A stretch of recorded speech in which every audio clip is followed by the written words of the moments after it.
semuanya, hari ini saya akan membahas topik yang sangat penting dalam dunia kerja, yaitu langkah-langkah pengambilan keputusan di dalam tim. Nah, ini ada pada mata kuliah pengambilan keputusan manajerial. Sebelum itu, saya ingin memperkenalkan diri saya sendiri. Oke, di sini ada terlihat foto profil saya. Perkenalkan, nama saya Siti Nur Alia dengan NIM 111211391 dari Universitas Dian Nusantara. Untuk yang pertama, di sini ada definisi pengambilan keputusan. Pengambilan keputusan di dalam tim adalah proses menentukan langkah terbaik untuk mencapai tujuan bersama. Proses ini sangat penting karena keputusan yang diambil secara kolektif biasanya lebih matang dan mempertimbangkan banyak sudut pandang.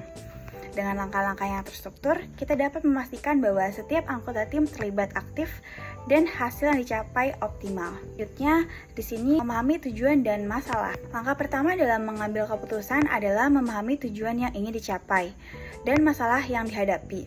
Kita perlu mengidentifikasi akar permasalahan secara jelas agar keputusan yang diambil benar-benar sesuai dengan kebutuhan tim dan organisasi. Tanpa pemahaman ini, solusi yang dipilih bisa saja tidak tepat sasaran. Yang kedua yaitu mengidentifikasi masalah. Nah, terlihat jelas pada template PPT.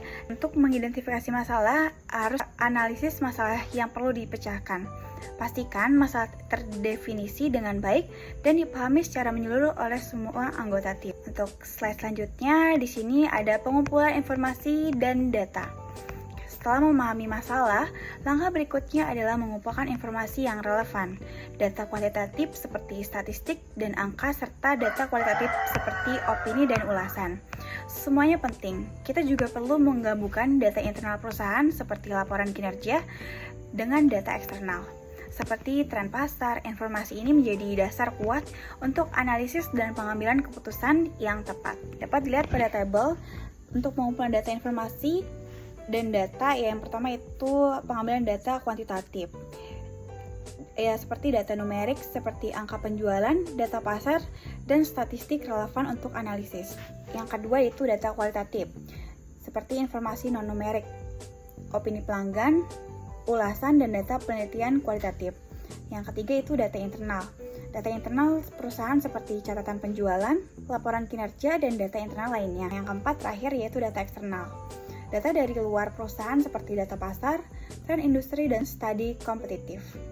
Selanjutnya, di sini ada mengidentifikasi alternatif solusi setiap masalah. Biasanya memiliki lebih dari satu solusi. Dalam langkah ini, tim harus brainstorming untuk menghasilkan berbagai alternatif. Solusi kreatif membantu kita berpikir di luar kebiasaan. Sementara solusi tradisional dapat menjadi pilihan jika sudah terbukti berhasil. Selain itu, mencari kompromi juga penting untuk mengakomodasi semua pihak yang terlibat.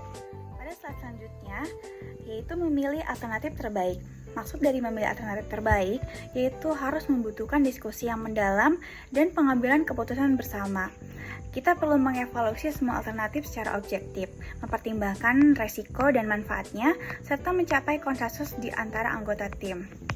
Nah, untuk di bagian poin nomor 1, konsensus dan keputusan bersama, maksudnya itu adalah semua anggota tim harus dilibatkan dalam diskusi untuk memastikan keputusan yang diambil adalah hasil kesepakatan bersama.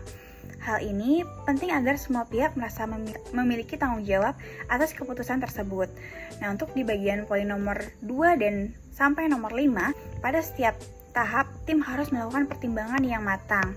Nah, artinya pada poin-poin tersebut, setiap alternatif yang dipertimbangkan harus dianalisis secara mendalam, baik dari segi kelebihan, kekurangan resiko, maupun peluangnya.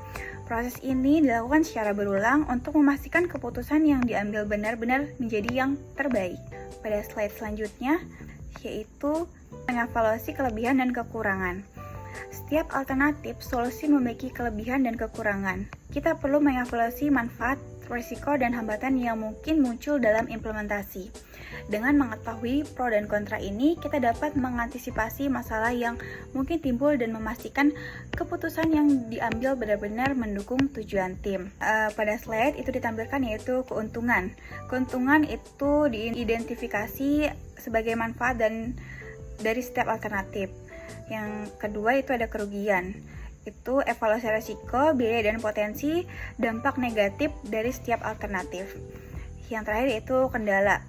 Kita harus tahu kendalanya juga untuk mempertimbangkan kendala dan hambatan yang mungkin muncul dalam implementasi. Selanjutnya yaitu membuat rencana implementasi. Setelah memilih solusi, kita perlu membuat rencana implementasi yang jelas dan struktur. Langkah-langkah konkret harus dirancang dengan timeline yang realistis. Selain itu, kita harus memastikan sumber daya yang dibutuhkan seperti dana dan peralatan tersedia.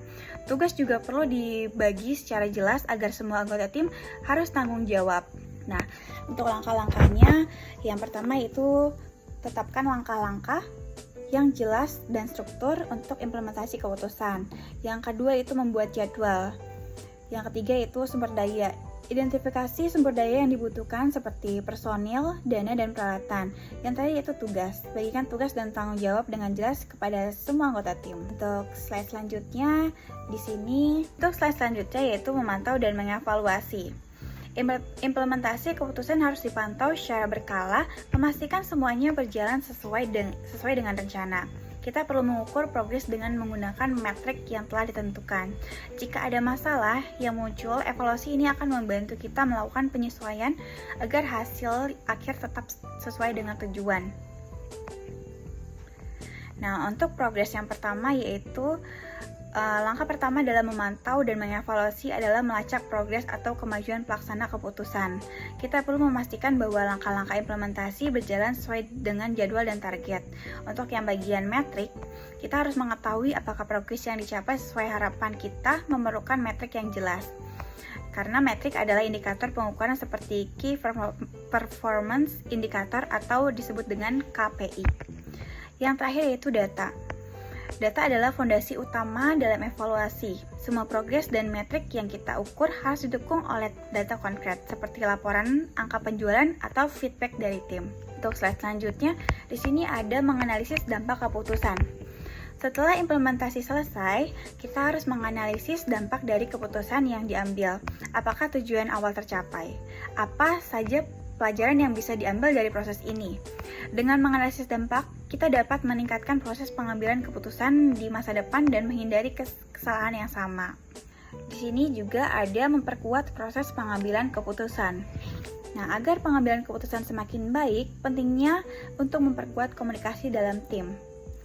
Nah, semua anggota tim harus terlibat aktif, tujuannya yaitu harus dijelaskan dengan detail dan evaluasi dilakukan secara rutin. Dengan langkah ini, kualitas keputusan dapat terus meningkat mendukung keberhasilan tim secara keseluruhan. Jadi, langkah yang harus diperhatikan yaitu yang pertama komunikasi, yang kedua itu kejelasan, yang ketiga itu keterlibatan, dan yang keempat yaitu evaluasi. Dari penjelasan di atas, kesimpulannya yaitu sebagai proses pengambilan keputusan yang terstruktur sangat penting untuk keberhasilan organisasi. Dengan melibatkan semua anggota tim, menjaga komunikasi terbuka dan mengevaluasi proses secara berkala, kita dapat memastikan keputusan yang diambil selalu relevan dan efektif. Langkah-langkah ini menjadi kunci keberhasilan tim dan organisasi. Baik, terima kasih atas perhatiannya. Saya berharap presentasi ini memberikan wawasan baru untuk meningkatkan proses pengambilan keputusan di dalam tim. Oke, mari kita terapkan langkah-langkah untuk menciptakan keputusan yang lebih baik di masa depan. Terima kasih.